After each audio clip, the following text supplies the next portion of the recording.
It's safe to say that Disney's $4 billion purchase of Lucasfilm is going to pay off. Continuing to break box office records, Star Wars The Force Awakens topped James Cameron's Avatar to become the highest-grossing domestic film of all time this week. As of January 5th, the movie has grossed $758 million domestically with a global total of $1.5 billion. By making $700 million in just 16 days, Episode 7 has broken more than a dozen domestic box office records, including biggest opening day, biggest weekend, biggest Christmas day, and even biggest IMAX debut.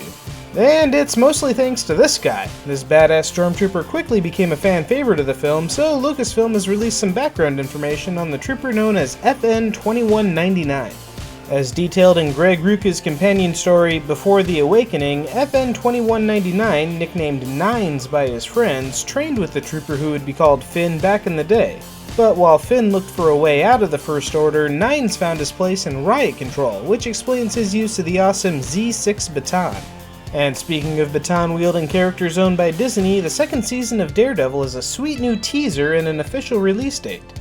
Daredevil Season 2 will go live on Netflix on March 18th. And when it does go live, it will go live everywhere. This week, Netflix launched its service globally, delivering their network to 130 new countries across the world. While this move will bring Netflix originals to most of the world, the service remains unavailable in China, Crimea, North Korea, and Syria. And Netflix isn't the only streaming service to push out across the pond either. Funimation Entertainment is relaunching their streaming service in February as Funimation Now. Not only will the service roll out a new series of apps to stream Funimation's catalog of anime, but for the first time anime fans in the United Kingdom will be able to get in on the action.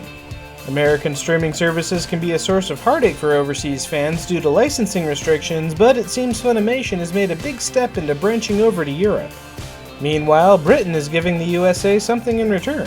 BBC America announced this week that a new Doctor Who spin-off is in the works. Class will be an 8-part series from young adult writer Patrick Ness that mixes alien adventures with high school drama.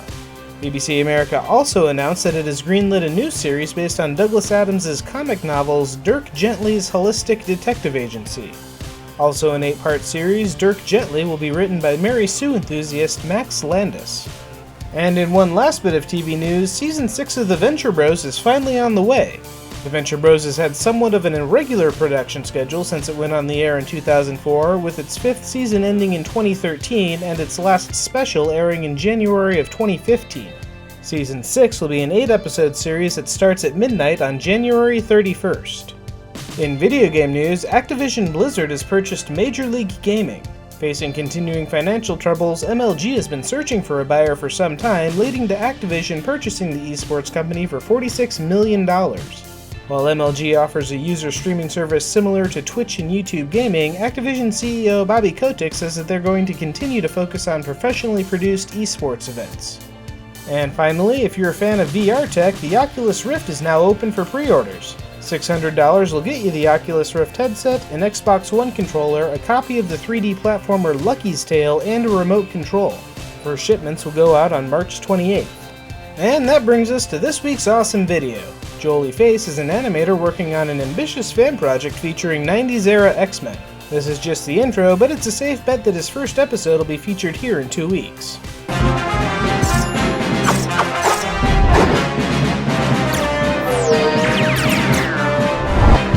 And that's everything, so what do you think of the Oculus Rift? Will you be an early adopter, or will you wait for the price to go down, or do you think VR tech is just a fad? Let me know in the comments. Be sure to hit that like button, subscribe to my channel for weekly news videos, and as always, have a great week!